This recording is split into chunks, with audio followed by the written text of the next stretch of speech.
Erev Tov, bonsoir. Donc l'intitulé du cours de ce soir, c'est « Nous sommes tous des voleurs », point d'interrogation. Ah, c'est un peu violent, hein. Je vois que vous êtes venus pour savoir de quoi il s'agit. Alors, on va, si vous le voulez bien, travailler sur deux notions cette semaine, que l'on retrouve toutes les deux par rapport à cette thématique.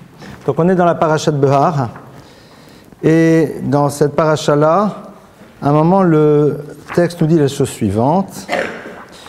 Il va nous dire donc, hop là, on arrive au verset. Ki amur achicha. Alors attendez un instant. Non, c'est pas encore là. Ubater hatzerim. Voilà. Donc, le texte nous dit V'chi amur achicha. Et si ton frère Yamour, c'est-à-dire commence à tomber. Ou matayado imar, et sa main commence à s'affaiblir avec toi. Vechezak tabo, et tu le renforceras. Gerve toshaf, l'étranger et le résident. Vacha imar, il vivra avec toi. Donc on a un verset ici, on va essayer de l'expliquer, mais ce verset a priori parle donc de l'obligation d'aider quelqu'un qui se situerait dans un moment de vie dans lequel il est un peu déstabilisé. A priori, vous avez dit que le titre, on a vu que le titre du cours, c'est « Sommes-nous tous des voleurs ?» Là, a priori, je ne commence pas à parler de ça. Ben si, justement. Il y a marqué dans un verset comme ça « Gezel anim batechem ». À un moment, Dieu s'adresse au peuple d'Israël et va leur dire « Gezel anim, le vol des pauvres, est chez vous ». Bien sûr, ce verset est très surprenant parce que ne serait-ce que logiquement parlant, moi si je vole un riche. Si déjà on prend le risque de rentrer par effraction chez quelqu'un, autant voler un riche. D'accord. On nous dit Gezel et Ani, le vol des pauvres est chez vous. Plus encore, qu'est-ce que tu as volé un pauvre? Qu'est-ce que tu lui as pris au pauvre? Il n'a rien. Et donc, nos maîtres vont comprendre ce verset de la manière suivante. Gezel Ani me batechem, le vol des pauvres est chez vous. Traduction, ce que vous auriez dû leur apporter pour leur permettre de vivre se trouve toujours chez vous, et quelque part vous êtes des voleurs.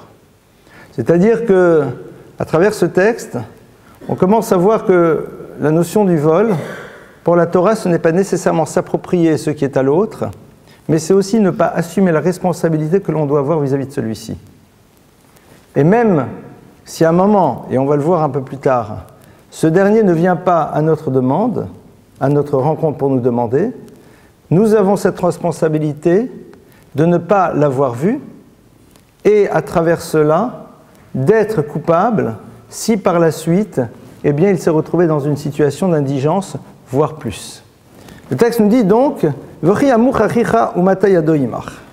il s'agit ici donc, non point d'une personne qui est dans la pauvreté, Vechi-amour, c'est quelqu'un qui tout simplement commence à être déstabilisé, c'est-à-dire une personne qui a priori commence à ne plus pouvoir être totalement autonome dans son gagne-pain. Donc on ne parle pas encore, on n'est pas dans les romans de Zola, on n'est pas avec la personne qui est complètement à terre, qui n'a rien à manger, le pauvre, vous savez, qui nous touche au niveau des émotions. On est face à quelqu'un qui a peut-être encore et toujours sa voiture, quelqu'un qui paye encore son loyer, mais quelqu'un qui, au niveau de ses affaires, se retrouve dans une situation un peu délicate.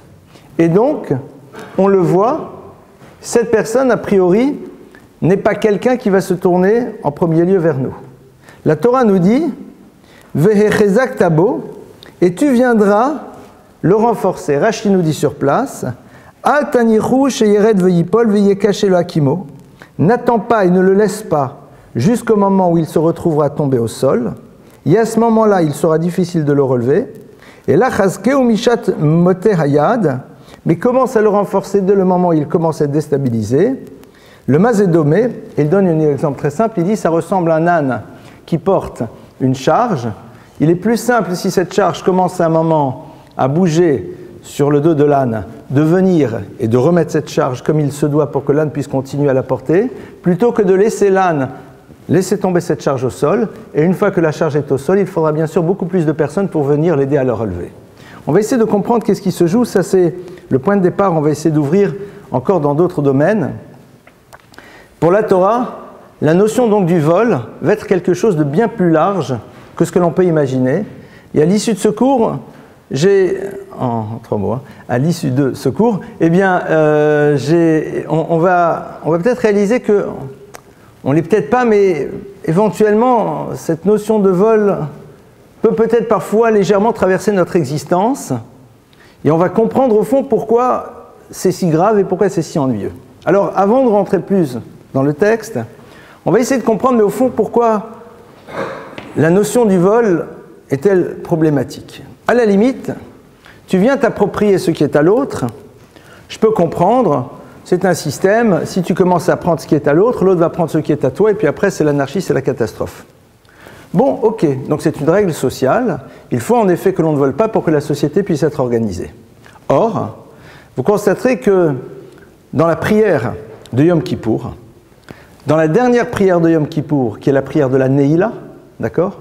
Le moment où les portes du ciel littéralement se ferment, moment dans lequel on est en train de demander à Dieu de bien vouloir mettre de côté nos erreurs et nos fautes, eh bien, à ce moment-là, on va dire dans le texte de cette prière quelque chose que l'on n'a pas dit pendant tout Kippour. Et ce texte est le suivant, « Ve'al nerdal me'oshek yadenu ».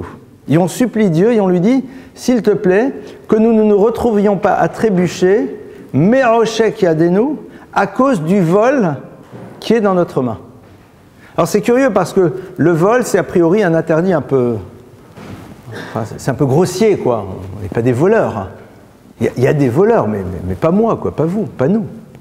Il y a des voleurs, oui, il y a des gens qui volent.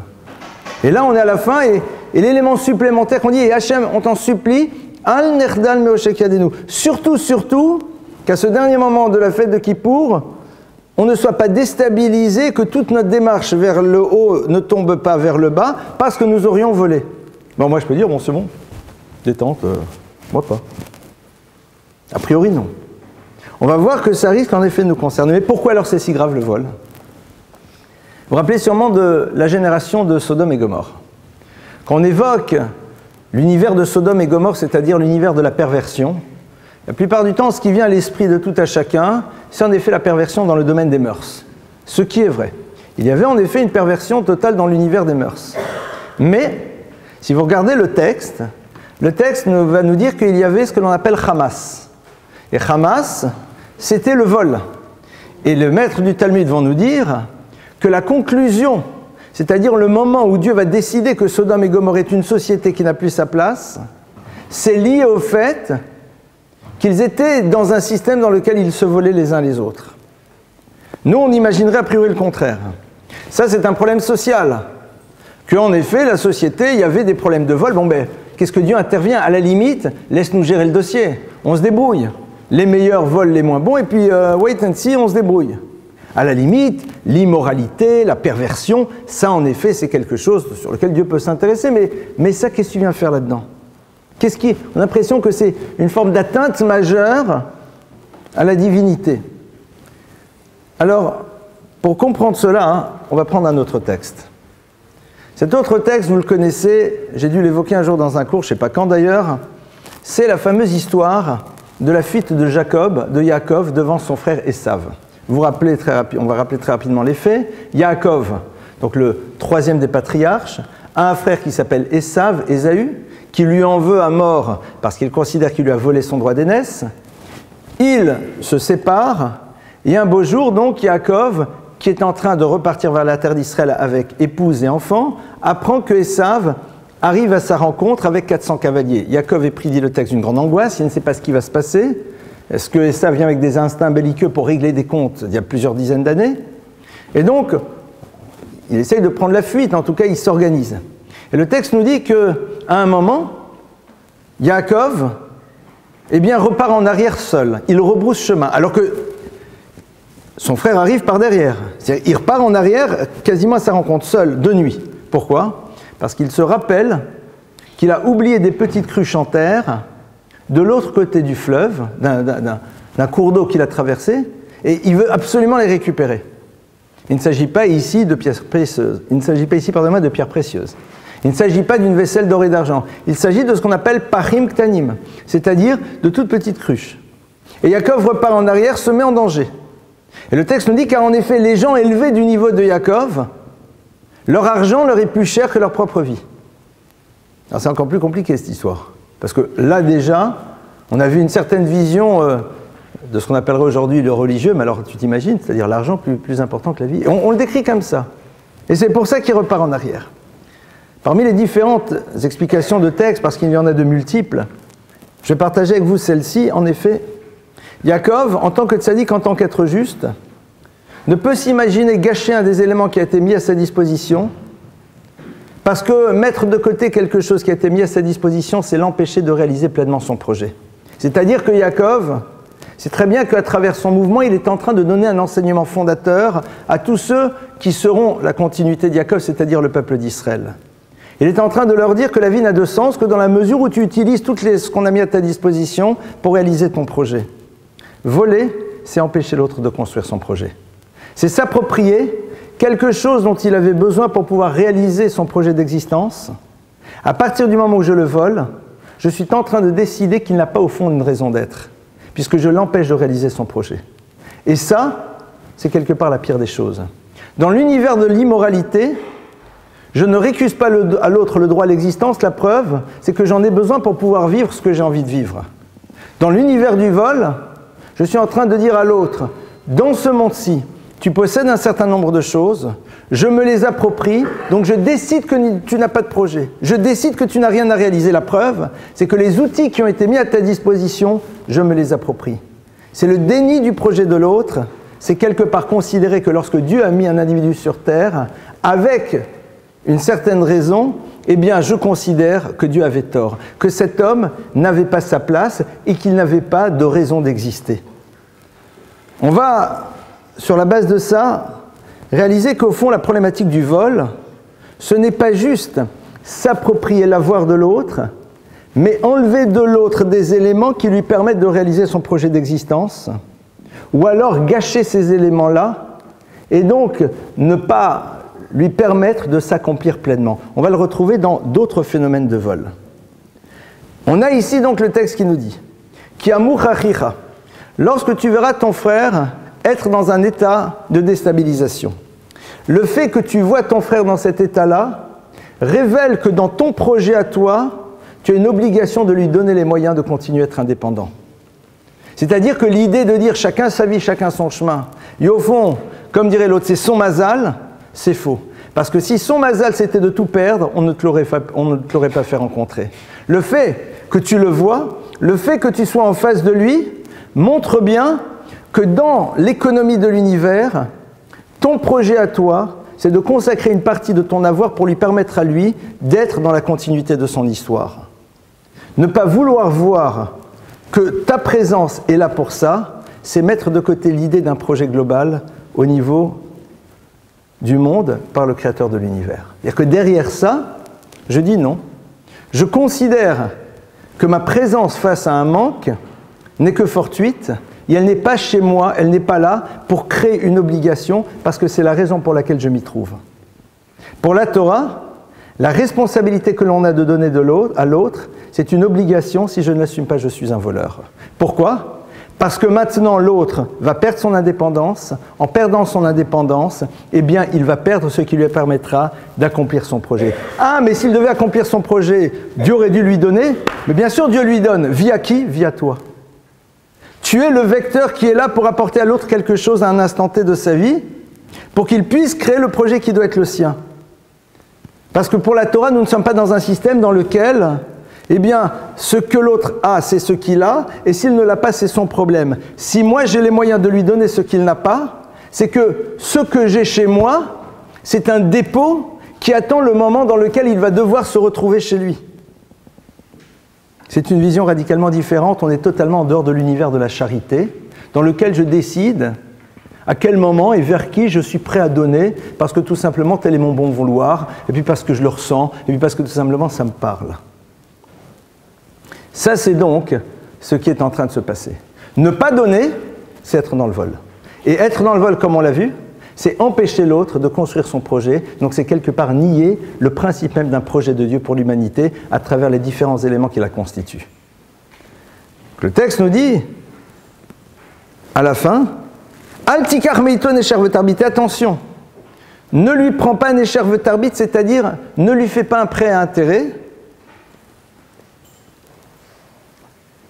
Je suis l'Éternel qui t'ai sorti d'Égypte. C'est-à-dire que le texte est en train de nous dire, attention, tu pourrais parfaitement voir le besoin de l'autre comme étant une possibilité qui t'est offerte de pouvoir maintenant créer un business. L'autre est dans le besoin, je lui prête intérêt. Ce prêt intérêt, qu'est-ce qu'il veut dire? C'est que tout simplement, je ne vois pas dans la présence de l'autre une responsabilité, mais une possibilité, moi, de m'approprier encore quelque chose.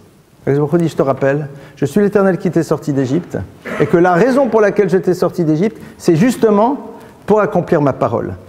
Traduction, ici, la Torah nous pose, j'ai envie de dire, les fondements de la société juive. La Torah ici nous pose les fondements d'un système dans lequel je ne vais pas exploiter à un moment la difficulté de l'autre en voyant dans celle-ci la proposition que Dieu me fait de m'enrichir. Dieu n'a pas besoin de faire en telle sorte que l'autre soit déstabilisé pour pouvoir me donner ce dont j'ai besoin. C'est une autre lecture. Je ne profite pas, je ne joue pas l'avantage. Mais tu vas dire, mais si je lui donne les moyens, alors peut-être que l'autre va se reprendre et peut-être qu'il va faire du business et peut-être que son business va être le meilleur que le mien. Et pourquoi pas? Et pourquoi pas? Par extension, lorsque je vois que l'autre a besoin d'un élément pour pouvoir réaliser son projet, et que moi je peux le lui donner, je me dois de le lui donner. Ah mais si je le lui donne, que se passera-t-il dans ma propre existence? Ce n'est pas ton problème, c'est un problème d'émouna, de foi. On va, sur la base de ça, analyser maintenant un texte qui va élargir toute cette problématique-là, donc du vol. Donc on a vu en première partie que pour la Torah, le vol, c'est de ne pas assumer ses responsabilités vis-à-vis de l'autre. Et on a vu que l'enjeu derrière le vol, c'était tout simplement d'être dans le déni du projet de l'autre, donc quelque part de mettre de côté l'idée qu'il y a un projet pour l'univers. Une fois que la Torah nous dit « Vechezak tabo », c'est-à-dire « donne à l'autre les moyens d'être indépendant », c'est intéressant parce que le texte nous dit, Rachid nous dit, mais attention, c'est comme l'âne. L'âne, il va faire tomber sa charge, il va falloir être beaucoup plus. Le texte annonce déjà, mais de toute façon, tu n'auras pas le choix, mon frère. Parce que le jour où il sera au sol, tu auras l'obligation. C'est-à-dire, tu ne pourras pas utiliser le fameux Semin Hashamaïm pour plaindre l'autre avec beaucoup de pitié, et c'est comme ça, que veux-tu, et c'est un bien pour un mal, ou un mal pour un bien, nanani, c'est les phrases comme ça. Non. Tu auras dit, mais attends, il est au sol, tu le remontes. Il est au sol, tu le remontes. Mais pour le maintenir, il fallait mettre 10 000 euros. Maintenant, il va falloir que tu en mettes 100 000, mon frère. Ah. Comme ça nous dit la Torah. Alors maintenant, sois intelligent. Tu veux mettre 100 000 ou tu veux mettre 10 000?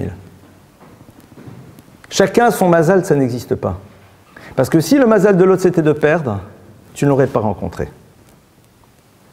Si le fait au moment où il perd, il te rencontre, c'est que quelque part, Akadosh Baruch Hu veut te donner à toi la mission qui est tienne vis-à-vis de ce tiers. Il t'a choisi comme vecteur. Il t'a choisi comme vecteur. Tu es le vecteur de ce que Dieu veut apporter à l'autre.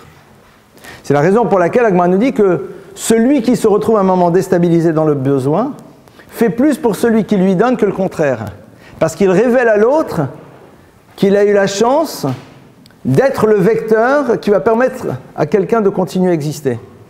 Or, il y a un principe dans la tradition juive qui dit la chose suivante, pardonnez-moi, me galgelim zochut al yedei zakai. On fait arriver des éléments positifs dans la vie de quelqu'un via une personne qui elle-même est positive. Ou me galgelim chaval yedei chayav. Et on fait arriver des éléments négatifs dans la vie d'un individu via des personnes qui elles-mêmes le sont déjà. C'est-à-dire, si toi, maintenant, tu vas pouvoir construire quelque chose de positif, si la situation t'est proposée, c'est qu'au fond, sache que tu as déjà une certaine forme de grandeur, et la grandeur que tu as, c'est celle qui t'a donné ce mérite de pouvoir être celui qui sera le bon vecteur. Ça, c'est un choix. Ça, c'est un choix. Le texte, maintenant, va aller un peu plus loin. Le texte, un peu plus tard, va nous dire la chose suivante. Il va nous dire, alors, égal, alors, non, pardonnez-moi, c'est juste un peu avant. Voilà. Le passouk va nous dire par ailleurs, Velo tonu ish et amito, veyaretam elokecha ki ani Hashem elokechem. L'otonu. Alors, traduction compliquée. L'otonu, c'est-à-dire ne faites pas preuve d'une certaine forme de vol. Ne volez pas l'un l'autre. D'accord? Veyaretam elokecha, et tu craindras l'Éternel, car je suis l'Éternel ton Dieu. Bon. Ce terme de l'otonu désigne une forme de vol, mais qui n'est pas véritablement le vol. Et les maîtres du Talmud, dans le traité de Baba Metzia, vont nous expliquer de quoi il s'agit. Que Shem Sheona b'mekar b'memkar, karona bidvarim. Il nous dit en effet, de la même manière qu'il y a l'interdiction de Ona, du vol, dans memkar ou memkar, le business, il existe le même interdit au niveau des paroles. Alors c'est quoi Ona b'memkar ou memkar? C'est tout simplement être dans un vol qui n'en est pas un tout en étant un. C'est par exemple, et on va l'aborder un petit peu plus tard, laisser croire à une personne qu'elle fait une bonne affaire alors qu'elle n'en fait pas une. C'est votre pantalon, le pantalon que vous vendez vaut vraiment 20 €. Il vaut objectivement 20 €. Mais pour le vendre, vous mettez 40 € moins 50%. La personne qui va l'acheter est persuadée qu'elle fait une bonne affaire. C'est l'idée de cette bonne affaire qui la pousse à vouloir l'acheter. On transgresse ici l'interdiction de Ona. C'est-à-dire, on a un moment tromper la personne qui est en face, même si dans l'absolu, on considère que, eh bien, elle a payé la véritable valeur des choses.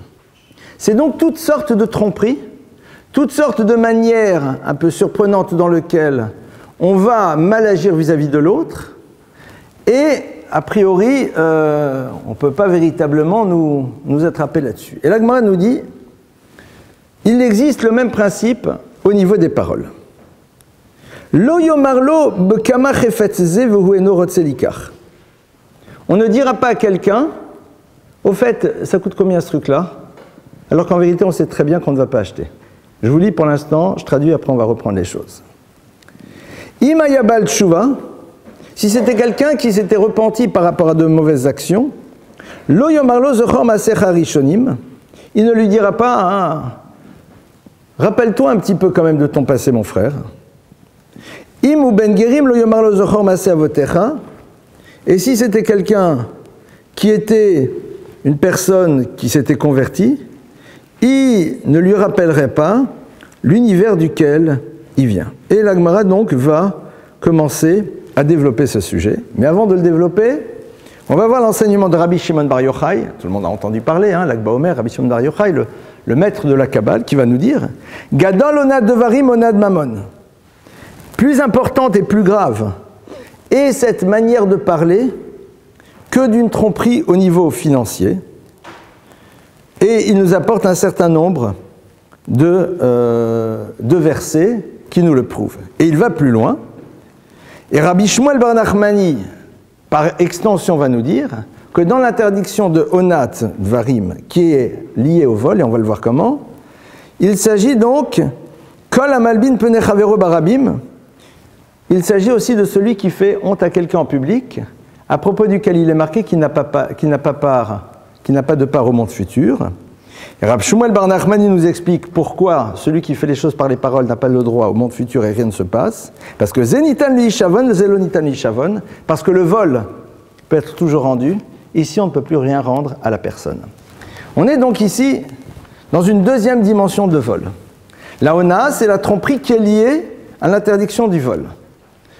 Il y a deux types de Ona. Il y a ce que l'on appelle Gezeldat, c'est-à-dire voler l'esprit de l'autre. C'est un sujet qu'on avait abordé un jour dans un cours, très longuement, et on avait vu en effet les différents cas qui sont réprouvés par la Torah. C'est dès le moment où je commence à utiliser une stratégie commerciale, quelle qu'elle soit, pour arriver à mes fins, même si dans l'absolu, l'autre n'a pas été volé.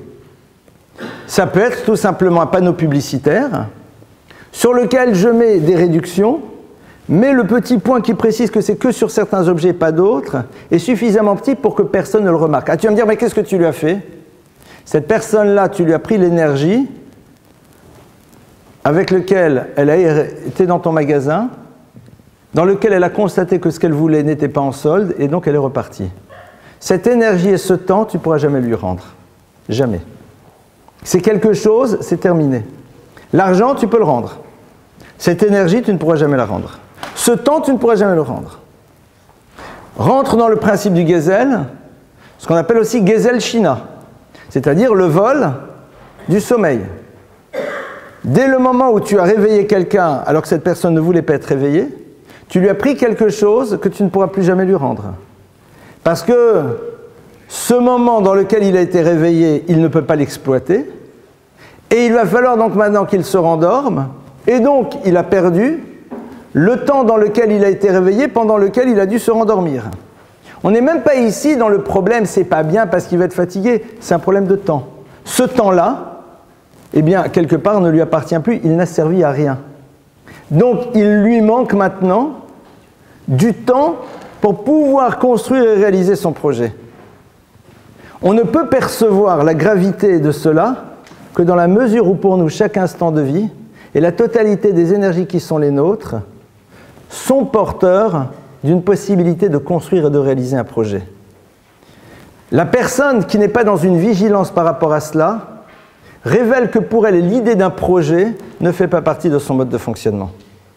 Si pour toi, l'idée d'un projet de vie qui inclut la totalité de tes moments de vie, la totalité de tes énergies, de tout ce qui est mis à ta disposition, ne fait pas partie de ton modèle de fonctionnement, tu ne vois pas en quoi tu as causé un quelconque dommage à l'autre. Alors il s'est réveillé, mais il s'est rendormi. Donc tout va bien. Au contraire, comme Napoléon, il aimait bien se réveiller à ce qu'il paraît pour se rendormir. Génial! Tu as eu le plaisir de te dire, tiens, je vais me rendormir. Mais pendant les 5 minutes qui sont passées, il ne s'est rien passé. Et c'est valable donc dans tous les domaines. Là où en effet les choses vont être considérées par la Gemara comme étant beaucoup plus ennuyeuses, c'est lorsque l'on est dans ce vol dont on n'a pas réussi à comprendre en quoi il est du vol, de quelqu'un qui dit, alors on va reprendre le texte. Première chose, il lui dit combien vaut cet objet, et après, il ne l'achète pas.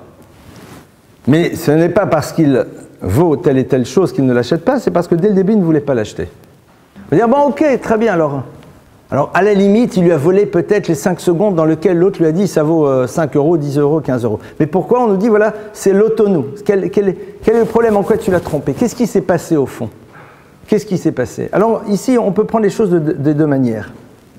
Soit on prend les choses du côté du client, soit on les prend du côté du vendeur.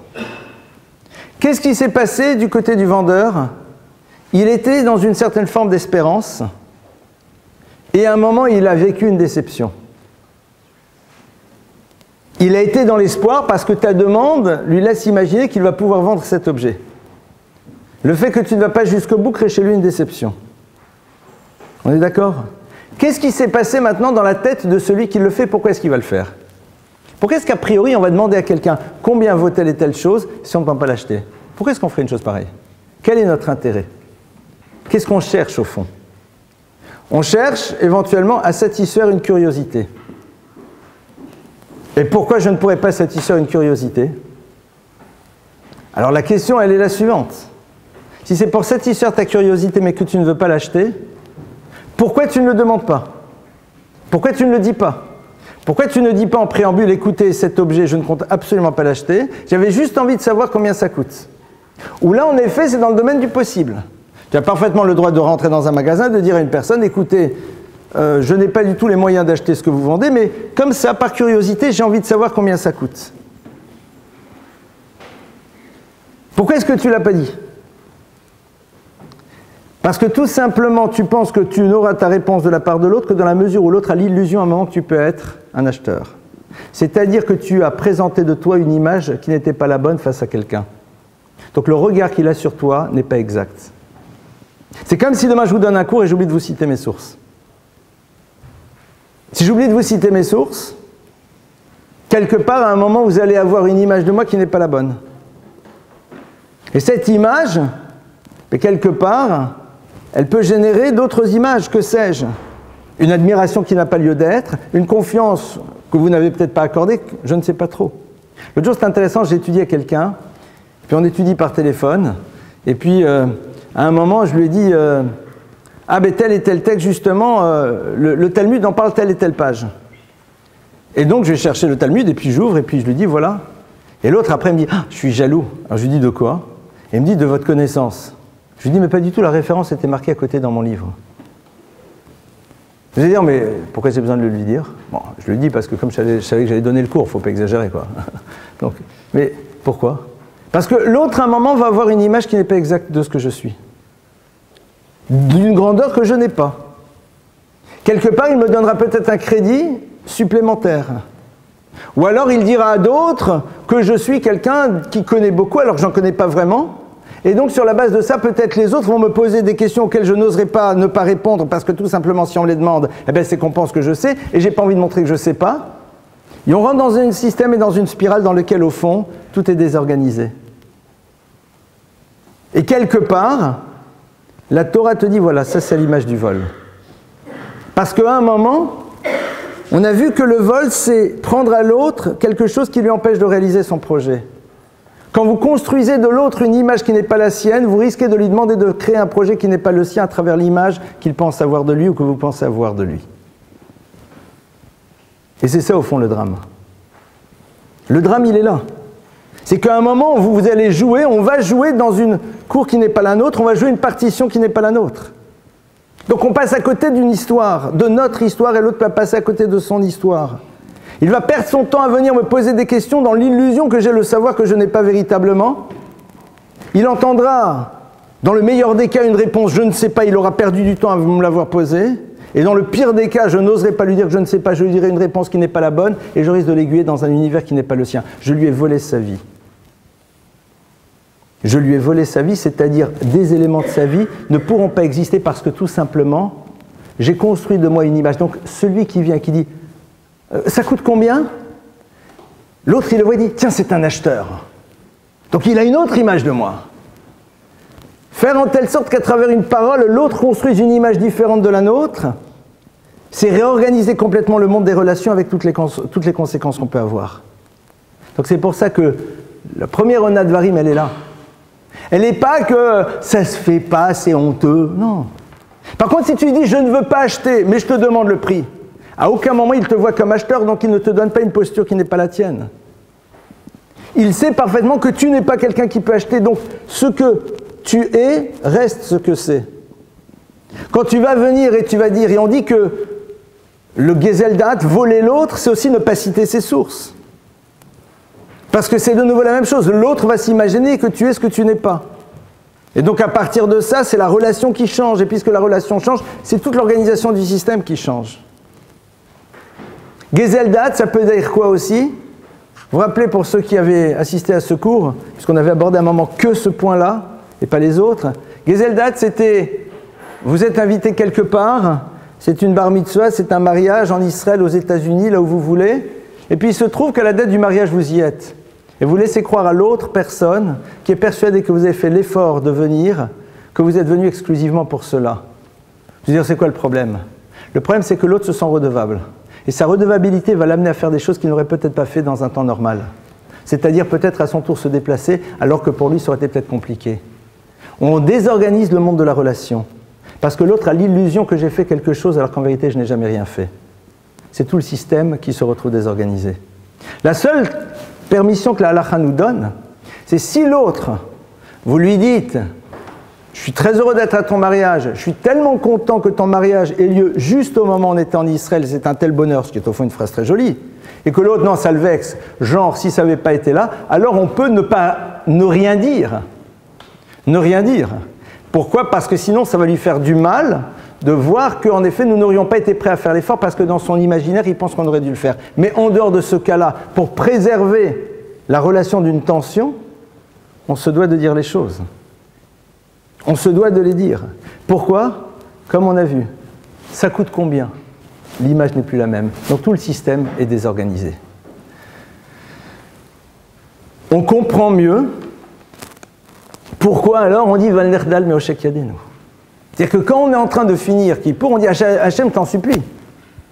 Que nous ne trébuchions pas à cause du vol qui est dans nos mains. Alors oui, c'est le vol, j'ai piqué à l'autre dans son porte-monnaie, oui, c'est celui-là.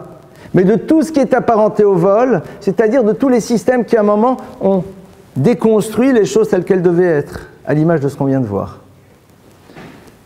La Gemara, la Mishnah continue. Elle nous donne deux autres cas. Et elle nous dit, et dit si cette personne était Baal Tshuva, c'est-à-dire si il avait fait un retour, on ne lui dira pas rappelle-toi de tes premières actions. Et si cette personne était prosélyte, on ne lui dira pas rappelle-toi de tes ancêtres. Alors il y a plusieurs questions. D'abord, quel est le rapport ici? Alors on va dire que ce n'est pas des paroles sympas, mais est-ce que ça touche aussi de près ou de loin la problématique du vol? Ça c'est la première question. Seconde question, on parle ici a priori de deux choses qui ont l'air quasiment identiques. Baal Tshuva, c'est quelqu'un qui a un passé et qui a décidé de s'arracher à ce passé pour construire un futur. Le guerre, c'est quelqu'un qui en effet appartenait à un univers, a décidé de s'arracher à cet univers pour construire une autre histoire. C'est quasiment la même chose. Et dans les deux cas, on va lui dire « rappelle-toi », souvenir, souvenir. Et on dit « non, tu ne peux pas lui dire ». Alors on va dire « bon, ça ne se fait pas ». Mais quel est le rapport avec la problématique du vol? On va de nouveau essayer de réfléchir des deux côtés. Si l'autre était Baal Tshuva, c'est-à-dire que toi, tu as le savoir d'une histoire passée, parce que sinon, tu n'es pas au courant. Donc j'ai le savoir du passé de l'autre. Je suis au courant que l'autre a un passé. Lo yomar lo, il ne lui dira pas Zochor maasecha rishonim. Rappelle-toi tes actions précédentes. Alors pourquoi je dirais à une personne ça? Pourquoi est-ce qu'on va dire une chose? Pourquoi est-ce qu'on va dire à une personne une parole pareille? À quoi ça sert? A priori, soit c'est pour chercher à lui faire honte, première possibilité, soit pour lui montrer et lui révéler qu'il a comme une forme de boulet qui est toujours présent, accroché à son pied, et que même si aujourd'hui il pense être un être différent, mais on est en train de lui expliquer que son passé est toujours présent dans son histoire. Donc au fond, on est en train de l'obliger à utiliser des énergies psychiques pour réussir à s'extraire à nouveau d'un passé et faire en telle sorte que celui-ci ne le tire pas en arrière. Qu'est-ce que j'ai volé à l'autre? J'ai volé à l'autre l'utilisation des énergies qu'il était en train de mettre en place pour pouvoir avancer, pour l'obliger à nouveau à être dans une réparation. Vous savez que, comment est-ce qu'on vole un enfant? Comment est-ce que des parents volent des enfants? Et malheureusement, je pense qu'on les a tous volés. On les vole en leur demandant d'utiliser leurs énergies pour oublier les souffrances qu'on génère chez eux, plutôt que de les utiliser pour construire ce qu'ils doivent apprendre. Quand un enfant le matin arrive à l'école, et qu'il est obligé d'utiliser les ressources de son intellect, de ses énergies, pour oublier les cris et les hurlements qu'il a pu entendre à la maison, soit à son encontre, soit dans d'autres domaines, c'est autant d'énergie qu'il ne peut pas utiliser pour atteindre l'excellence, même s'il sera dans une forme de réussite. Empêcher celui qui aurait pu être dans l'excellence d'y être, même s'il est dans une réussite, ça a été du vol. Parce que tout simplement, ce qui aurait pu amener vers le haut va être utilisé pour réparer ce que l'on a fait pour tirer vers le bas. Le Baal Tshuva, c'est quelqu'un qui à un moment a décidé que son passé était derrière lui et que maintenant il allait de l'avant. En lui disant « rappelle-toi », on le replonge dans ce passé et donc on l'oblige maintenant à s'en extraire à nouveau, même si dans le monde de l'action, il en est déjà sorti. Au-delà de la honte, on est en train de le voler, c'est-à-dire de l'obliger à utiliser des énergies alors qu'il n'a plus besoin de les utiliser puisqu'il est Baal Tshuva, il est le propriétaire de cette Tshuva, ça y est, c'est bon, c'est passé. Et on peut faire ça dans tous les univers, hein, dans l'univers des relations, dans l'univers du couple. Ouais, hein, tu te rappelles à l'époque comment tu étais, tu te rappelles, on remet le couvert, quoi, et encore, et alors, hein, souvenir, souvenir, souvenir, souvenir, hop, hop, hop, hop. Next. Et là, on perd 2 heures pour dire oui, mais c'est vrai, mais toi aussi. Concrètement, qu'est-ce qu'on a fait? On s'est volé mutuellement. Ça sert à strictement rien, mais rien de rien. Et la force du Satan, justement, c'est d'introduire sans arrêt ça. Pas pour qu'il y ait des tensions, pour que l'on perde son temps. Pour qu'il y ait cette perte de temps qui est au fond la chose la plus précieuse que nous possédions dans l'existence. Ça, c'est donc le Baal Tshuva. Maintenant, qu'est-ce qui se passe au niveau du guerre? C'est quoi le prosélyte? Le prosélyte, c'est beaucoup plus fin. Parce que, au contraire, lui avant n'était pas dans l'interdit, n'était pas dans la faute. Il n'est pas juif, donc non concerné par les commandements de la Torah. Et d'une certaine manière, il n'a pas à avoir honte d'un passé puisqu'il n'y était pas soumis. Il n'a pas à avoir honte des crevettes et autres homards qu'il a pu consommer, vu que personne ne lui a interdit d'en consommer. Il n'a pas à avoir honte des dysfonctionnements qui n'en étaient pas, puisque la loi qui le concerne, eh bien, n'en parlait pas. Alors, en quoi ici, qu'est-ce qui se passe? Donc, il y a ce problème de honte, de rappeler à quelqu'un son passé, mais est-ce qu'on touche aussi au niveau du vol? Alors, regardez ce que dit le texte. On lui dit, Lo yomarlo, zochor maase avotecha. Rappelle-toi des actions de tes pères. Alors là, on dit que c'est Ben Guérim. À la limite, lui-même, il n'est même pas converti. C'est son père, c'est sa mère. On dit, Zochor, rappelle-toi, maase avotecha, des actions de tes pères. Qu'est-ce que ça veut dire se rappeler des actions de ses pères? Alors, nous, on a envie de le lire d'une certaine manière, de la manière suivante. On a envie de le lire, rappelle-toi des actions de tes pères, c'est-à-dire qui étaient tous des pervers, que sais-je, et toi, tu es sorti vers la lumière et le judaïsme. On aime bien ce genre de lecture. Pas obligé. Pas du tout ça. Zochor maase avotecha. Rappelle-toi les actions de tes pères. Qu'on le veuille ou pas, nos parents ont une place dans notre existence.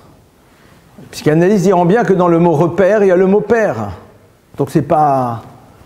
On ne parle pas ici, il a vécu dans un univers de pervers, de fous, de dingues. Non, non, d'une bonne famille, bien construite, etc., qui est née dans le terroir, dans le bocage normand, comme il faut, noble, enfin ce que vous voulez, des gens bien.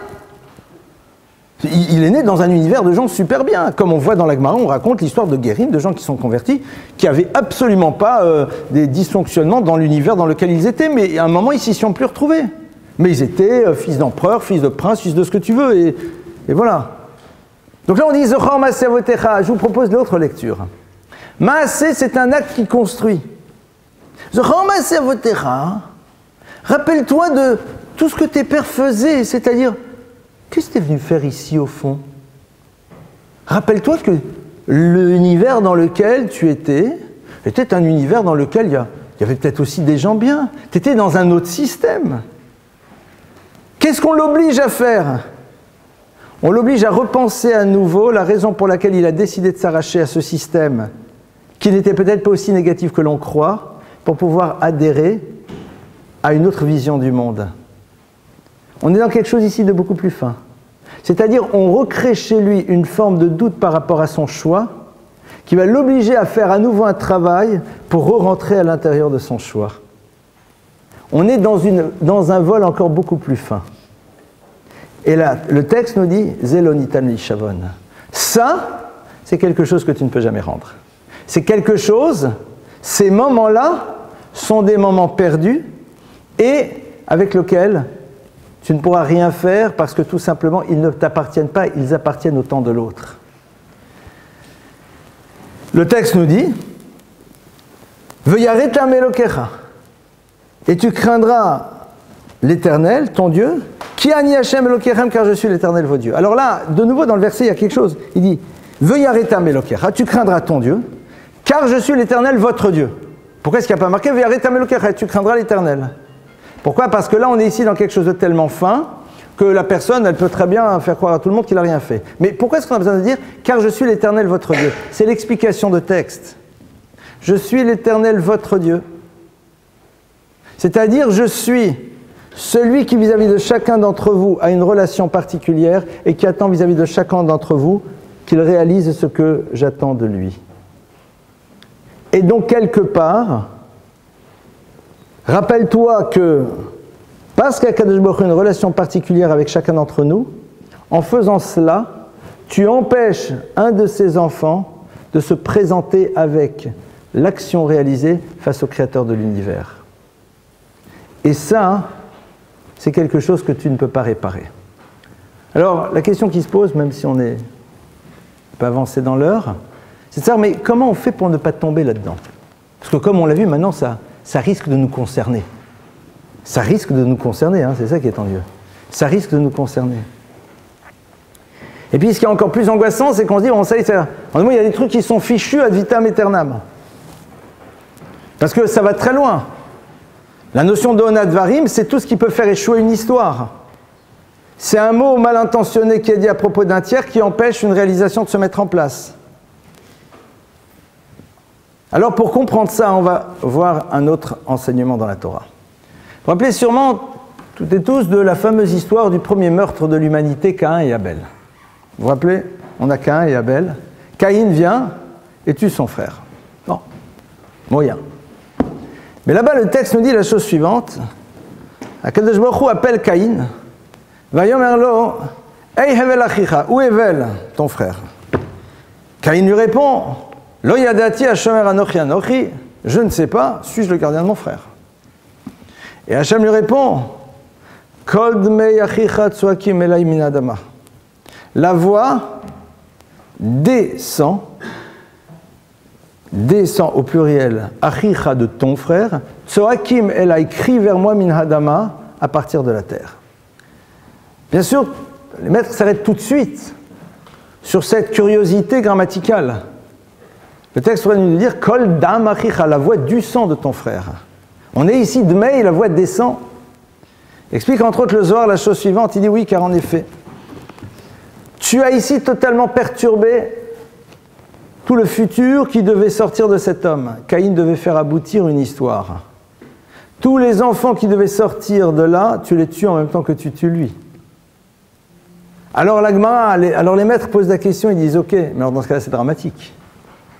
Ils disent non, c'est évident qu'à un moment ces âmes vont se retrouver dans l'univers, mais pas au moment idoine. Et donc comme elles ne vont pas s'y retrouver au moment idoine, parce qu'on est obligé de réorganiser l'univers pour les faire apparaître, mais elles apparaîtront à un autre moment, on est dans quelque chose aussi qui s'apparente au vol. C'est-à-dire qu'elles seront obligées de développer maintenant des énergies pour pouvoir réaliser ce qu'elles devaient mettre en place, alors qu'elles ne sont pas dans l'univers au moment optimal, et dans le cadre optimal par rapport à elles. Et tout ce que l'on appelle l'univers des tikkunim, des réparations et des gilgulim, il se situe par rapport à ça. Lorsqu'on vous parle de gilgulim, de réincarnation, et que tout le monde est là en train de presque chanter sa plane pour moi, non, non, pas du tout. C'est pas cuicui, les petits oiseaux, les réincarnations, non, non. Le problème des gilgulim, le problème des tikkunim, c'est très simple. C'est qu'à un moment, une chose n'a pas pu réaliser pleinement ce qu'elle devait être, parce qu'elle ne s'est pas retrouvée là où elle aurait dû être, au moment où elle aurait dû être, et parce que l'autre a une responsabilité vis-à-vis de ça. Et toutes les rencontres qui se refont dans l'histoire sont là pour réparer ce qui s'est passé dans une autre histoire. C'est-à-dire que dans la nouvelle histoire, on va être obligé maintenant de se retrouver dans une situation où on redonne à l'autre la possibilité d'accéder là où il devait être grâce à notre aide. Donc quand tu vois l'autre dans son besoin, c'est peut-être qu'en vérité, dans une histoire autre, à un moment, tu l'as empêché d'être dans la réalisation de ce qu'il devait être, et une forme de vol. Et donc, là, ta place maintenant, justement, c'est de lui donner le moyen d'être celui qui va le propulser pour retrouver et remettre en place cet équilibre. Comment est-ce qu'on fait pour ne pas tomber, justement, dans ce vol? Comment est-ce qu'on fait pour ça? Alors là, il y a une technique, au fond, qui est très simple. C'est peut-être repenser la relation que nous avons au temps. Dès lors que nous avons conscience de la valeur du temps, alors nous réalisons ô combien celui-ci est fondamental aussi pour l'autre, et donc cette vigilance commence à se construire. Celui qui ne donne pas de valeur au temps, eh bien n'est pas capable de réaliser en quoi le dysfonctionnement qu'il a vis-à-vis de l'autre lui fait perdre son temps et son énergie, qui l'empêcherait de réaliser des choses. Lorsque l'on veut véritablement faire ce travail, il faut développer une notion. Cette notion-là, on l'appelle la zrizout, c'est-à-dire l'empressement. C'est quoi l'empressement? Ce n'est pas la rapidité. L'empressement pour les chachamim, c'est tout simplement investir pleinement ce que nous devons faire au moment où nous devons le faire. C'est-à-dire être totalement dans l'action qui doit être la nôtre, parce que puisque c'est celle que nous devons faire, c'est la totalité des énergies qui sont les nôtres qui doivent être là, et une fois que cette action a eu lieu, alors on peut passer à autre chose. Souvent les gens pensent qu'être empressé, c'est courir, c'est faire plein de choses à la fois. C'est pas du tout ça. C'est arriver à habiter pleinement l'instant que nous sommes en train de vivre et d'y réaliser ce que nous devons y faire. C'est faire en telle sorte que quand on parle à l'autre, eh bien ce moment de parole soit un moment de parole tellement vrai qu'on n'aura pas besoin de rattraper cela à travers 10 autres paroles par derrière. Prendre du temps pour réfléchir à ce que nous allons dire à l'autre, c'est tout simplement économiser le temps qu'on va être obligé d'utiliser pour rattraper les paroles que l'on a dites sans réfléchir. À partir du moment où je ne prends pas le temps de réfléchir à ce que je vais dire, l'autre va entendre des mots qui le déstabilisent, je vais être obligé de faire une session de rattrapage, je vole mon temps et je vole son temps. Si j'avais pris 5 secondes pour réfléchir avant de parler, j'aurais réussi à ne pas perdre les 10 heures qu'il va falloir pour récupérer. Quelque part, je lui ai volé 10 heures parce que j'ai perdu 5 secondes. J'ai cru gagner 5 secondes. J'ai voulu tout de suite réagir, j'ai voulu tout de suite agir. Et imaginez, ça peut être valable dans plein de situations, même dans des situations de business, dans des situations de gestion. On est là, on arrive devant, non c'est bon, je sais, il faut aller par là. Allez, vas-y mon frère, on va tous à droite. Ça, vous êtes tout le monde, c'est sûr, on va arriver à tout le monde un jour. Et tout le monde y va. Et puis au bout de 10 minutes, on réalise que ce n'était pas le bon chemin, donc 10 minutes de retour. 10 minutes fois combien de personnes? Tu as fait part de combien de temps? À combien de personnes? On va dire, si c'est une promenade, on s'en fiche. Parce que l'idée, c'était de se promener 2 heures. Et tu te promènes 2 heures en faisant des allers-retours parce que tu t'es perdu, à la limite, tu t'es promené. C'est pas le sujet. Mais imaginez que ça soit dans le domaine du travail. C'est-à-dire cette absence de lenteur. Parce que tu penses que la zrisout, c'est dans l'immédiateté et dans la rapidité. Quelque part, tu as volé des choses. On est dans un monde dans lequel celui qui réagit tout de suite, qui dit tout de suite, qui fait tout de suite est applaudi. Celui qui prend le temps de se poser, de réfléchir, celui qui n'est pas dans l'immédiateté, au contraire, est considéré comme quelqu'un de peu intelligent, de peu entreprenant, de que sais-je. C'est exactement le contraire. Si tu réfléchis 10 minutes avant de parler à la personne qui est en face de toi, et tu réalises qu'au fond, ça ne sert à rien de lui parler pour pouvoir l'amener là où elle ne veut pas aller, alors tu ne lui feras pas perdre du temps et toi-même, tu ne te feras pas perdre du temps. Vous ne vous êtes pas volés mutuellement. Si tu te poses la question du pourquoi du mot que tu vas prononcer, et que tu n'as pas de réponse, alors pourquoi tu le prononces? Et à la fois, tu te prends une énergie à toi-même, et tu vas utiliser l'énergie de l'autre, alors qu'il n'y aura rien qui va s'élaborer, rien qui va se construire. Vous imaginez bien que c'est quelque chose qui est un peu difficile à faire exister immédiatement. On peut, j'ai envie de dire, commencer à le faire. C'est une démarche. C'est une démarche qui commence de manière très simple. D'abord, savoir que voler l'autre, c'est de ne pas assumer sa responsabilité vis-à-vis de lui. Réaliser que voler l'autre, c'est lui donner l'illusion de ce que nous ne sommes pas, et à partir de cela, l'obliger à réorganiser radicalement la relation qu'il a avec nous et la réorganiser par la suite. Et puis par la suite, comme nous venons de voir à travers nos 2 exemples. Voici quelques pistes. Comme vous avez pu le voir, le sujet est extrêmement riche. On a abordé vraiment le préambule du préambule, l'univers du Geseldat, voler l'esprit de l'autre. Toutes les sortes de vols dans lesquels on laisse croire et tout sont extrêmement vastes. Et à nous de savoir justement apprendre et créer cette vigilance. Voilà, on passe à vos questions. À vous. Oui. Dans le domaine de la grande distribution, vous avez un acheteur et un commercial. Et l'acheteur a des objectifs. Et on part du principe que tous les moyens du monde vont arriver à ses fins. Donc l'objectif, ça peut être ramener 5 000 € à la boîte et l'acheteur va vendre un catalogue et lui dire voilà, vous allez vendre tant grâce à la visibilité dans un catalogue. Donc c'est une forme de vol.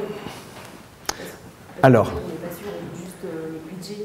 Alors, qu'est-ce qu'on fait donc dans l'univers des vendeurs, des acheteurs et autres ambiances du même genre? Oui, c'est vrai. Il ne faut pas oublier que le lieu dans lequel la relation à Dieu est la plus dure à vivre, c'est le lieu du business. Faire de la gymnastique à la synagogue tous les matins comme ça et faire aïe aïe aïe, c'est très simple.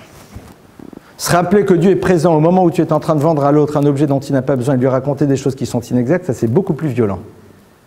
Mais si tu considères, si tu dis à Dieu, donne la parnassa, donne la parnassa, donne la parnassa, et après tu dis, bon mais maintenant pour avoir la parnassa, je vais exactement transgresser ce que tu m'as demandé d'être, il va dire, attends, à quoi tu joues? C'est intéressant. Quand la personne elle dit, je suis désolé, hein, j'y vais, brut de décoffrage, là, c'est sans préavis, c'est comme la personne elle dit, je veux me marier, et pour me marier, je vais faire exactement ce que la Torah réprouve. Rencontrer quelqu'un, voir plus si affinité et next. Attends, et après tu dis que ça marche. Oui, enfin super. Non, Si on réfléchit, il y a un problème de cohérence, quoi. C'est juste un problème de cohérence. Alors, ça ne veut pas dire qu'il ne faut pas continuer à demander à Dieu, mais réaliser qu'on est un peu incohérent. Au moins le réaliser. C'est-à-dire, on ne va pas nous demander de ne pas l'être, parce que c'est un peu compliqué du premier coup.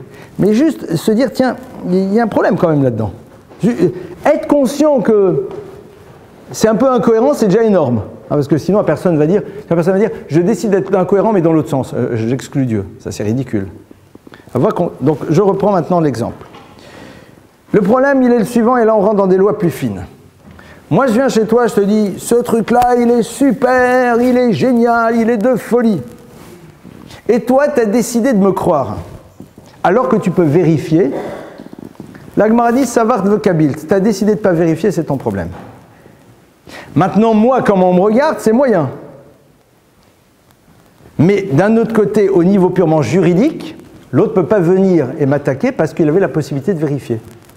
Tu n'es pas obligé de me croire. Si je te dis cette maison est superbe, elle va tenir 300 ans, et que tu n'as pas envie de prendre des personnes qui vont sonder les murs et réaliser qu'en vérité ils sont faits en carte en pâte, c'est ton problème. Moi-même, c'est clair que je suis un voleur, mais Alpi Alacha, tu ne peux pas venir m'accuser. Donc déjà, il faut faire cette chose-là. Après, la question qui se pose, c'est « mais si je ne le fais pas, ça ne marchera pas ». Alors dans ce cas-là, j'ai une parole un peu plus violente qui est « mais si tu fonctionnes comme ça, va vendre tout de suite de la coque ». Pourquoi? Parce que la coque, c'est vrai que c'est un peu plus dangereux, mais si tu fais un bon plan, tu es à l'abri pendant quelques années. Ça va dire, mais je peux pas, c'est interdit. Manishtana. Je ne sais pas, il y a un petit vol, un moyen vol et un grand vol. C'est soit tu considères que l'halakha le réprouve, elle le réprouve, c'est la même chose pour toutes les choses, soit elle te l'autorise. Ah, mais si je ne fais pas ça, ça ne marchera pas. Ben alors, la suite, ça sera, et si je ne ferme pas si j'ouvre pas le magasin Shabbat, ça n'ira pas. Et si après je ne fais pas ça, ça n'ira pas, etc., etc. Et elle est où la limite? La limite, elle s'arrêtera au moment où, en effet, au niveau de ton identité, tu diras non, ça faut pas exagérer. Mais après, c'est là on va sur promotion kidnappeur, enfin tous ces trucs là. Il y a next, étape d'après. Vous allez dire c'est facile à parler quand on n'est pas dans la situation. Et tu as raison. Je ne sais pas ce que c'est, je ne suis pas acheteur en grande surface ni vendeur. L'idée, c'est à un moment de dire ce qui est communément admis et ne pas aller plus loin. Je vais vous raconter une expérience passionnante que j'ai pu faire. On édite une revue qui s'appelle Valeurs du judaïsme. Et il y a quelques années, on l'éditait tous les mois. Et puis bon, au bout d'un moment, il faut trouver quand même des pubs, etc. Ça coûte cher. Donc on l'édite, on la sort quelques fois par an. Et donc, on voulait vendre un peu de pub, ne serait-ce que pour couvrir les frais d'impression. Voilà, juste... Alors la personne, on vient, on dit, ben oui, on le sort, et ce qui était vrai, on le sort à 4000 exemplaires. Il dit, ça ne m'intéresse pas un tirage comme ça. On regarde, on dit, mais attendez, mais il y a plein d'autres vues, quoi. Et il dit, mais attendez, les autres, c'est pas 4000, hein, c'est 20 000, 30 000. Et là, on réalise qu'en vérité, non. Que chez les gens qui achètent de la pub, on divise toujours par 5 ou 4. Tu dis 4000, traduction 800. Eux, ils font le calcul automatique. On sait que tout le monde escroque. Donc si tu dis 20 000, c'est pas 20 000, c'est 3 000. Mais si tu me dis que tu en sortes 3 000, c'est que tu en sortes 500. 500, ça ne m'intéresse pas. Alors je fais quoi? Je deviens malhonnête? Est-ce que je dis, puisque l'autre considère que quand je dis 3 000, c'est pas 3 000, mais c'est 500, donc je vais lui dire 10 000, comme ça il pensera que c'est 3 000, alors qu'effectivement c'est 3 000 et j'aurai ma pub, ou pas? C'est là où tu dis, Akadosh Baruch Hu, c'est avec toi que je gère le dossier. Si je dis que c'est 10 000 alors que c'est 3 000, c'est un mensonge. Oui ou non? Si j'avais mon enfant devant moi, et que lui a vu la facture des 3 000 exemplaires et qu'il m'entend dire au monsieur c'est 10 000, il penserait quoi mon enfant? Comment il me regarderait? Il me dirait, mais papa, c'est pas vrai. Je dis, non, mais là, tu comprends. Il dit, ah d'accord, j'ai compris. Dame, en vérité, tu vois ce que ça donne à l'école. C'est, à un moment, c'est pas simple, hein. C'est très compliqué. Mais on ne peut pas utiliser le fait qu'on est dans un système qui, à un moment, est totalement perverti pour construire sa perversion. Il y a quelque chose qui n'est pas dans le domaine du possible. Tu diras, certains rabbins l'autorisent, en effet, tu parleras avec eux pour cette question, moi pas en tout cas. Parce que j'ai un peu difficile, c'est pas comme ça que j'ai reçu de mes maîtres. Maintenant, Personne ne t'oblige à être plus royaliste que le roi. Si on sait dans une profession qu'on a l'habitude de pousser, de dire, vous allez voir, c'est des super produits, ça va bien marcher, et que la personne sait que c'est les mots que l'on utilise, utilise-les comme tout le monde. C'est le langage habituel. C'est comme le gars qui au marché dit, mes pommes les plus belles de tout le marché. Tout le monde dit, mes pommes les plus belles de tout le marché. Il y a un problème, ils ne sont pas tous le même fournisseur. Donc tu sais très bien qu'en vérité, c'est une manière de dire, elles sont superbes. Bon, alors tu peux. Voilà, c'est là où ça peut se jouer. Autre question? Oui.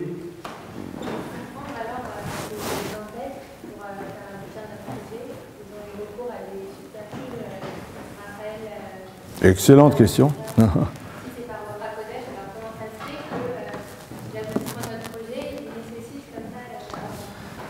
Excellente question que d'autres ont posée avant toi et pas des moindres. Parce que la question qu'elle pose, elle est évidente. Elle dit, mais attendez, mais quand vous regardez dans la Torah, on a l'impression qu'il y a des trucs un peu bizarres, quoi. L'histoire de Rachel, qui fait croire des choses à son père, l'histoire de Yaakov, un peu bizarre. On voit en effet des choses qui ont l'air un peu surprenantes. Va plus loin. D'où provient le Mashiach?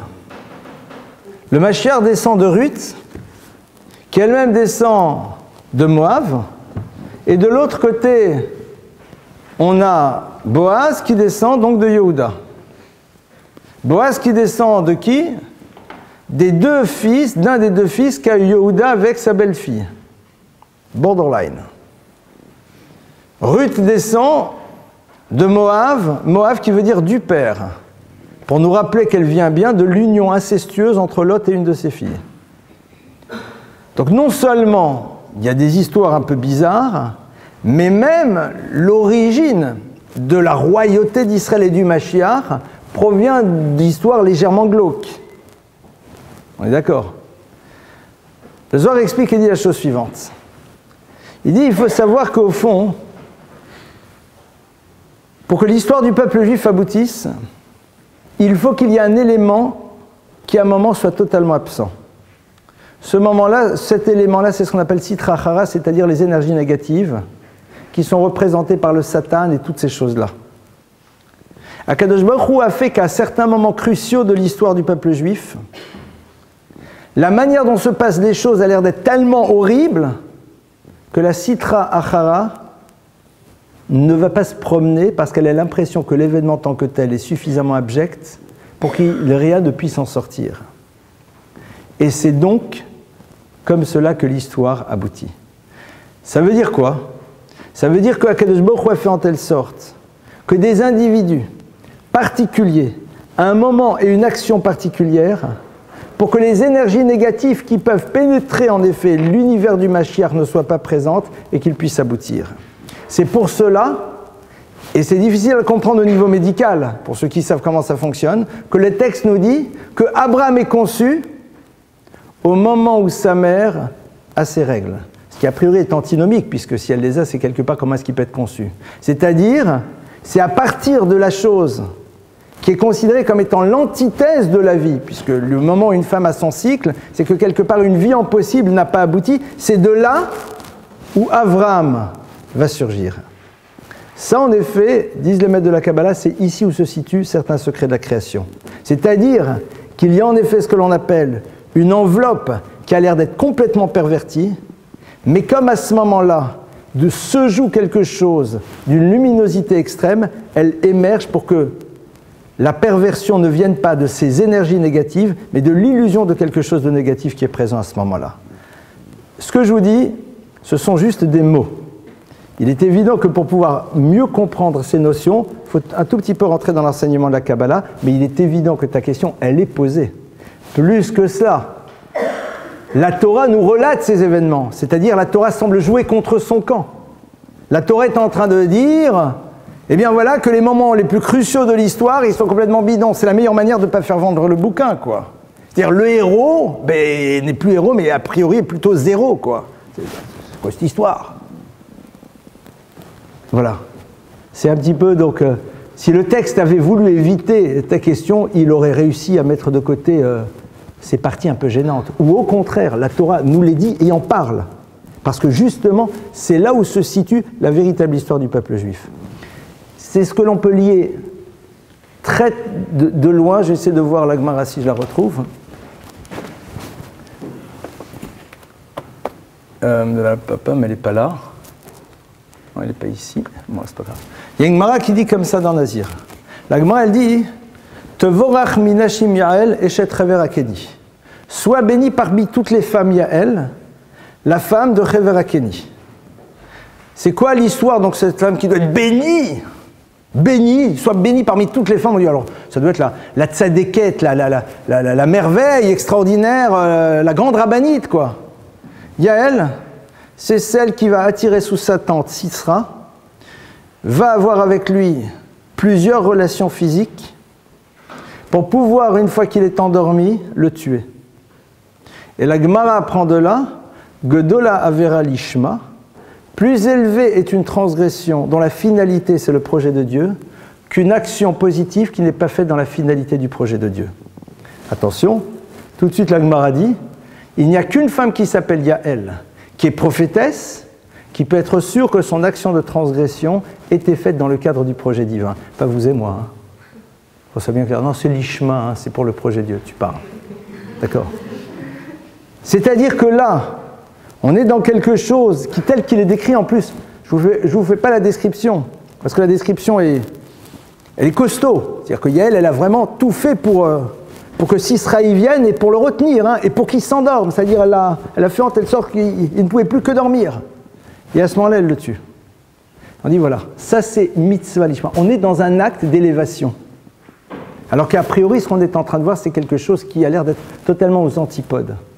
C'est là où en effet se situent certains secrets de la création, puisque derrière cela, c'est le nitzot, c'est-à-dire c'est l'étincelle divine qui est en train de se révéler, parce que l'on sait que dans chaque élément, même le plus perverti de l'univers, est présent une partie du divin, parce que si une partie du divin n'était pas là, cet élément ne pourrait pas exister. Et donc tout le problème, c'est d'arriver à récupérer à l'intérieur de ces choses qui sont extrêmement basses, la dimension divine qui est l'énergie qui permet à la chose d'exister pour pouvoir l'amener à son tikkun, à sa réparation. Et ça, c'est le travail des gens élevés qui, justement, en pénétrant ces univers-là, ressortent parfaitement propres en ayant récupéré juste cette étincelle divine, alors que si nous en approchions, on ne récupérerait rien et on en ressortirait légèrement, voire même plutôt sali. Et c'est là où se situe toute la différence. Voilà quelque part un petit peu l'axe de départ de réponse par rapport à cette question. Autre question? Oui.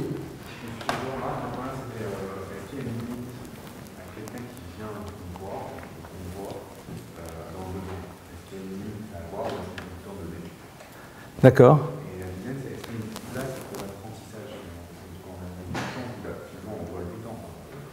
Est-ce qu'il y a une place? On voit tout le temps, mais est-ce qu'il y a une place pour l'apprentissage?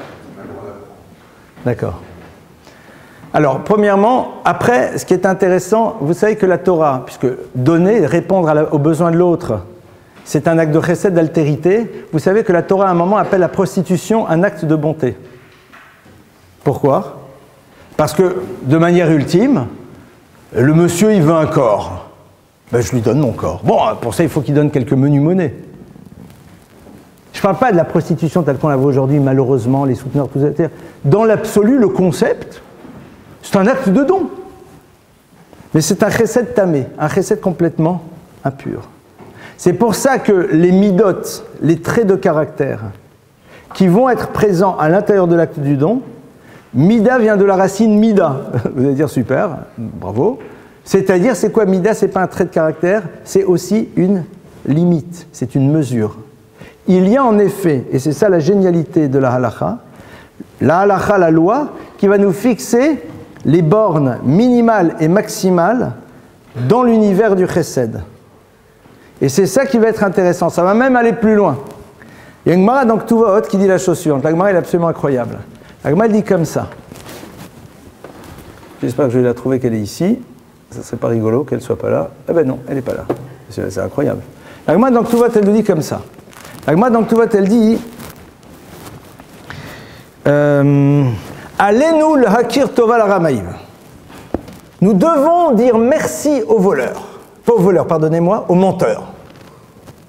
Car si ce n'était eux, nous transgresserions tous les jours l'interdit qui est de l'otehametz estevafra velotikpot etiatra meachicha evion, l'interdit qui dit tu ne peux pas fermer ta main face à ton frère le pauvre. De quoi la Gemara nous parle? Et là-bas, la Gemara, elle est très intéressante, elle rapporte plein d'exemples super sympathiques, dans lesquels on dit, voilà, quelqu'un il vient, il te demande.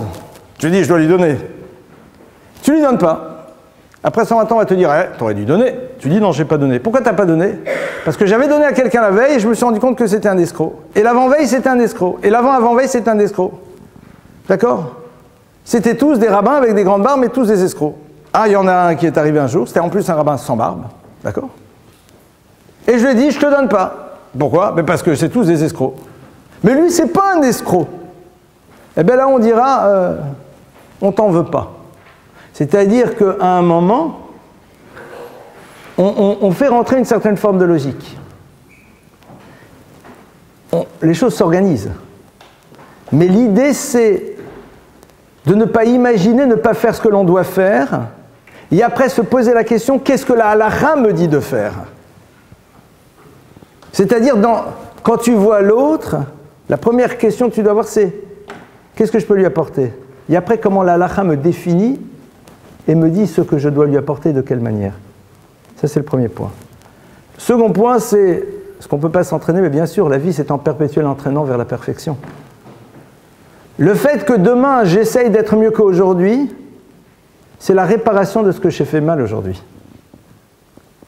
Parce qu'à partir du moment où je montre que ce que j'étais aujourd'hui, pour moi, ce n'est pas une finalité, donc mon aujourd'hui était l'élément qui m'a permis d'arriver à demain. Donc quelque part, il participe de ma construction. C'est tout simple. Parce que si demain je suis mieux que ce que j'étais aujourd'hui, c'est parce que j'ai réalisé que mon aujourd'hui n'était pas ce qu'il aurait dû être. Donc il a été le support de quelque chose de plus élevé. Donc Mimé là, il avait du sens. C'est pour ça que la pire des choses, c'est quand un aujourd'hui n'amène pas un demain. Quand justement on reste figé, statique. Ça c'est la pire des choses. Parce qu'il suffit que le hier et le aujourd'hui soient la même chose, mais ne soient pas ce qu'ils auraient dû être, et c'est là où on me bloque. C'est l'idée du mouvement perpétuel du juif. Mais c'est ça qui est génial. On s'ennuie jamais, quoi. On s'ennuie jamais. Très bien, on va arrêter ici. Alors, à propos de ne jamais s'ennuyer, plusieurs choses. La première, on va vous donner les petits papiers, vous allez les remplir. Hein, d'accord? Ah, ils ont été distribués. La seconde, demain soir, il y a une occasion exceptionnelle qui se présente à vous. On a, pour la seconde fois à Paris, on fait venir le Rav Forman. Le Rav Forman va parler en anglais avec traduction simultanée. C'est la synagogue de la Roquette. Il va parler de Rachel et Léa et le secret des mandragores. Alors, Rav Forman est un Rav américain qui est assez incroyable. Il a écrit plusieurs livres, entre autres Esther, la reine que vous pensiez connaître, un autre livre sur Adam et Ève. Il est passionnant. Et l'histoire des mandragores, c'est une histoire très compliquée, qui va être éclairée d'un jour totalement différent. Vous savez, c'est Léa et Rachel. À un moment, Jacob est proche de Léa, est proche de Rachel. Et qui va héberger Jacob cette nuit, avec qui il va concevoir un enfant? Encore une autre tribu.